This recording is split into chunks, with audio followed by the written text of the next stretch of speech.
सभी बच्चों को एक बार पुनः स्वागत है। 2024 का भाग 4 अब हम यहाँ पे करने जा रहे हैं, है ना। 2024 के इसके पहले हमने 3 भाग करा दिए हैं। अब चौथा भाग, जांच कीजिए कि एक्स स्क्वायर माइनस 2x और माइनस 2 इंटू 3 माइनस एक्स एक द्विघातीय समीकरण है। तो देखना है कि क्या ये द्विघातीय है कि नहीं है।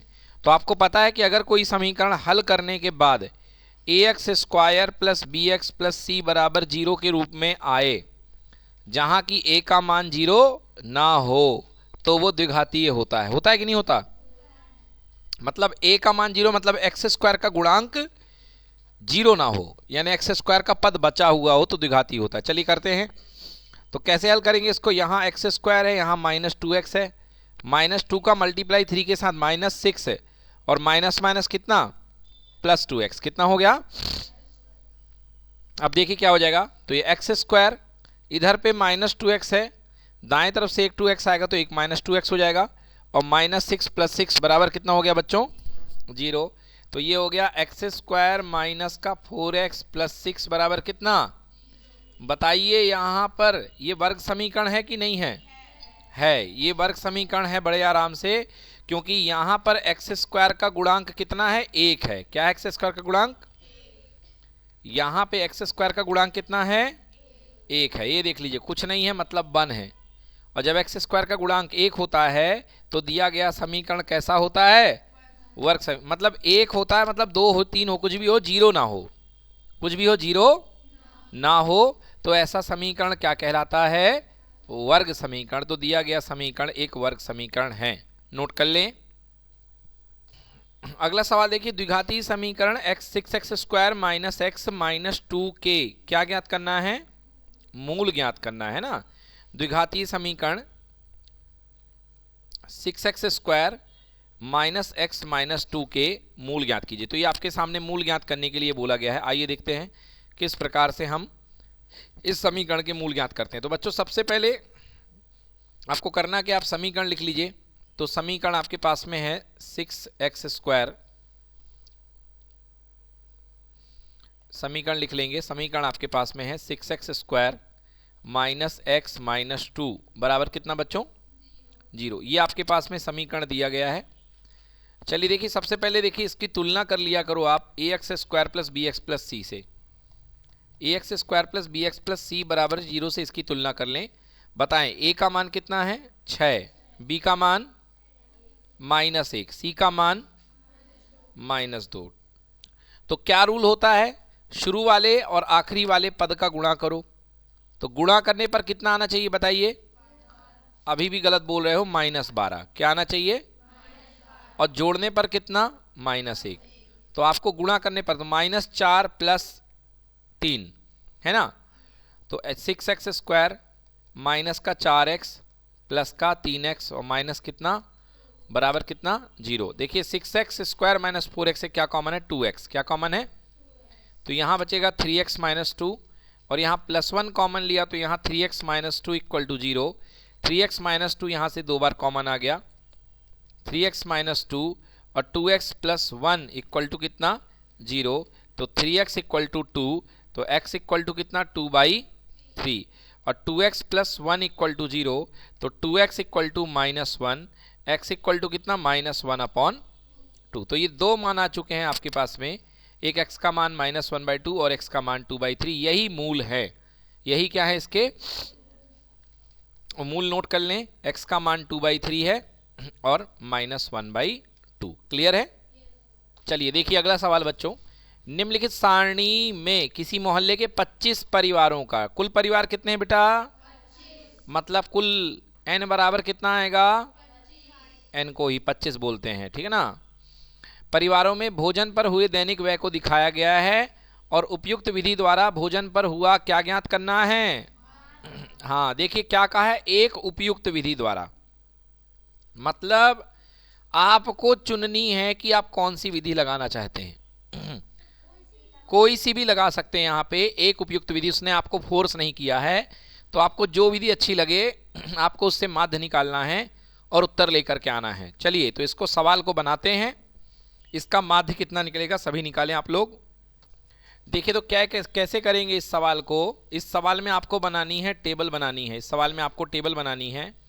तो सबसे पहले यहाँ पर आएगा आपके पास में टेबल में दैनिक व्यय। क्या आएगा बच्चों? अब दैनिक व्यय की एक टेबल बनेगी, है ना। तो दैनिक व्यय आपके पास कितना दिया है? 100 से लेके 150, पहला हेड बन गया। दूसरी हेडिंग क्या बनेगी? 150 से लेके 200। तीसरी कितनी? 200 से लेके 250। फिर कितनी हो गई? 250 से लेके 300, और लास्ट 300 से लेके 350। बच्चों ये देखिए, ये परिवारों की संख्या दी गई कि इसके परिवार इतने हैं, मतलब ये आवृत्ति है। क्या है ये? तो आवृत्ति को किससे शो करते हैं? एफ आई से। किससे शो करते हैं? एफ आई से। तो एफ आई यहाँ बना दीजिए, है ना। ऐसे इसको मिला दीजिए, आपके पास तो स्केल होगा, बना सकते हैं। 4, 5, 12, 2, 2, ठीक है ना। और नीचे चाहें तो कुल लिख लें सिग्मा एफ आई। सिग्मा कितना है बेटा? 25। कितना दिया है? जोड़ भी लें, नहीं तो सवाल में यहाँ पे दिया गया है कुल 25 परिवार है। देखिए लिखा है ना, कितने परिवार हैं? हाँ, तो अलग अलग परिवारों की संख्या दी गई है, तो वैसे भी आप 25 आएगा। आप जोड़ करके देख लीजिए। 4, 5, 9, 12 और 9 कितना हो गया? 21। 21 और 4 25। चलिए इतना ठीक है। चलिए अब क्या निकालेंगे? एक्स आई। क्या निकालेंगे? तो आपको बताया था एक्स आई कैसे निकालते हैं। दोनों को जोड़ के आधा, 100 और 150 को जोड़ के क्या कर देंगे? बताइए कितना आएगा? पहले का कितना आएगा? 100 धन 150 बटे 2 करो भाई। 100 प्लस 150 बटे 2 कितना हो गया? देखिए ये हो गया 250 बटे 2। 125 आया कि नहीं आया? हाँ बिल्कुल सही। कितना आएगा? 125, है ना। मतलब 25 25 जुड़ जाएगा। चलिए अगला कितना आएगा? 175। फिर कितना आएगा? 225। फिर कितना आएगा? 275। और यहाँ पर कितना आएगा? 325। क्लियर है कि नहीं है बच्चों? देखिए ये डेटा एक्स का बहुत बड़ा है भी, है ना कि नहीं है। अगर इस डेटा को हम करेंगे तो हमको बहुत समय लगेगा कि नहीं लगेगा। तो हमको ये आंकड़े क्या करने चाहिए? छोटे करने चाहिए कि नहीं करने चाहिए। तो हम क्या लगाएंगे? D I. क्या लगाएंगे? डी आई मतलब कल्पित माध्य विधि। क्या लगाएंगे?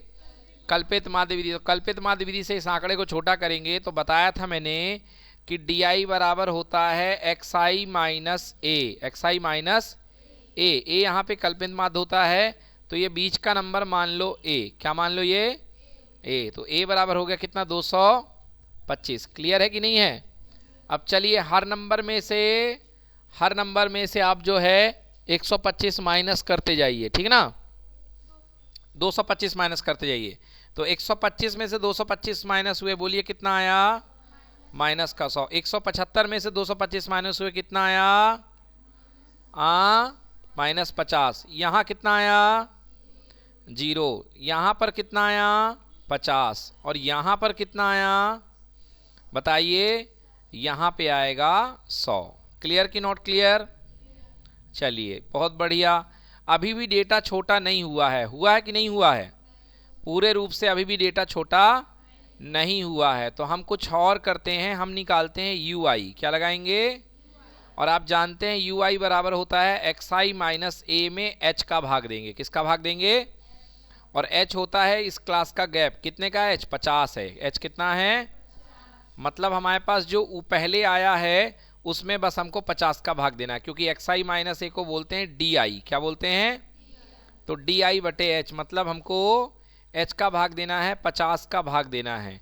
चलिए तो -100 बटे 50 बोलो कितना? -2। कितना आएगा? ये कितना आएगा? -1। ये कितना? 0। ये कितना? 1 आएगा। कितना आएगा? और ये कितना आएगा? आ गए आंकड़े छोटे हो गए? बहुत छोटे हो गए आंकड़े। कैसे हो गए? बहुत छोटे। यस कि नो? अब हम बनाएंगे क्या? अब हम बनाएंगे अगला आंकड़ा एफ आई यू आई। क्या बनाएंगे?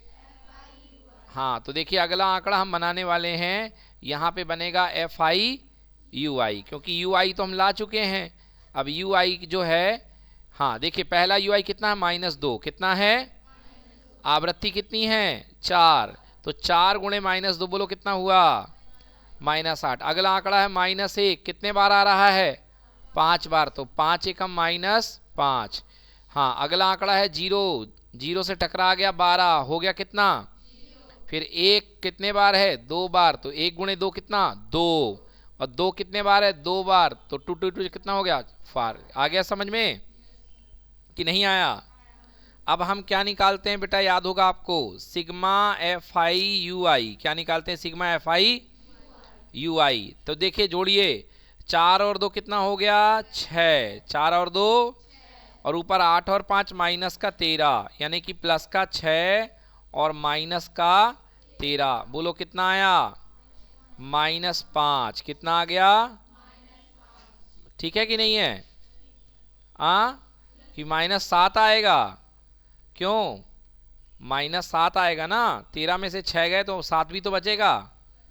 क्यों बच्चों, कितना आ रहा तुम लोग का, -7 आएगा भाई। 8 5 13, और 13 में +6, माइनस का 13 प्लस का 6, तो 13 में से 6 गए 7 हो गया। क्लियर है। चलिए अब लगाते हैं फॉर्मूला। अब क्या लगाएंगे, तो फॉर्मूला क्या होता है, x बार बराबर a plus sigma FI UI बटे सिग्मा FI इंटू कितना h। तो बताइए a का मान कितना था, 225, प्लस सिग्मा FI UI कितना आया है, -7 आया है, बटे सिग्मा FI कितना है, 25 है, कितना है 25, गुणे h कितना है 50, कितना है 25 से कितने बार, और 2 गुणे 7 14, तो 225, और ये माइनस का ये प्लस का, तो -14 होगा कि नहीं होगा, और 205 में से 4 गए 1, 2 में से 1 गए 1, बोलिए आंसर कितना आ गया, 211। कितना आया आंसर, हाँ, तो लिखेंगे जो माध्य आ रहा है, माध्य बराबर 211, यही है सही उत्तर, नोट कर लें। तो बच्चों ये जो सवाल आपने किया है, ये जिस विधि से किया है, UI वाली विधि, इस विधि का नाम मैंने आपको बताया था पद विचलन विधि। कौन सी विधि, हाँ, ये पद विचलन विधि, इंग्लिश में इसे स्टेप डेविएशन मेथड कहते हैं। तो पद विचलन विधि से आपने ये सवाल कर लिया है। अब अगले सवाल की ओर हम आगे बढ़ते हैं। अगला सवाल सांख्यिकी का ये है, निम्नलिखित 225 बिजली उपकरण, मतलब कुल आंकड़े यहाँ पे 225 हैं। कुल आंकड़े कितने हैं, 225 बिजली उपकरण हैं, को प्रेक्षित जीवन काल, उनके उपकरणों का प्रेक्षित जीवन काल कि कितने घंटे तक वो काम करते हैं उसकी सूचना देते हैं। उपकरण का बहुलक जीवन काल ज्ञात कीजिए। आपको मतलब इसका, इस आंकड़े का बहुलक निकालना है। क्या निकालना है, इस आंकड़े का बहुलक। आइए देखते हैं इस आंकड़े का हम बहुलक किस प्रकार से निकाल पाते हैं। चलिए देखिए इसका किस तरीके से करेंगे। आपको यानी कहाँ पे निकालना है, क्या निकालना है, बहुलक। क्या निकालना है, तो बहुलक में सबसे ज़्यादा आवृत्ति वाले को क्या बोलते थे, F1। क्या बोलते थे, उसके पीछे वाले को F0, और ये क्या था, F2। जो ये क्लास कहलाती थी, ये कहलाती थी बहुलक क्लास, और ये कहलाता था L। क्या कहलाता था बच्चों, L। और इसके बीच का जो गैप है H, H बराबर कितना है, 20। अब बहुलक का फॉर्मूला याद करिए। बहुलक का फॉर्मूला आपको क्या बताया गया है, बहुलक बराबर L प्लस, है ना, क्या होता है बताइए, कितना होता है बताइए, याद है फॉर्मूले, F1 माइनस F0, और अपॉन में कितना, 2F1 minus 2F1 minus F0 minus F2, यही है फॉर्मूला।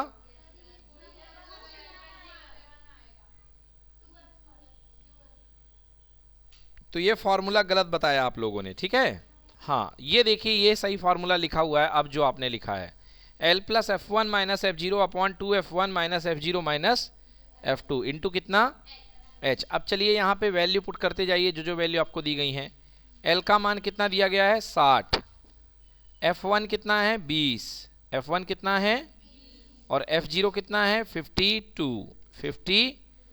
2F1 यानी 20 का डबल 40 माइनस F0 यानी माइनस 52 और माइनस F2 मतलब माइनस का 38 इंटू H कितना है बताइए 20। H कितना है 20। चलिए हल करते हैं इसको।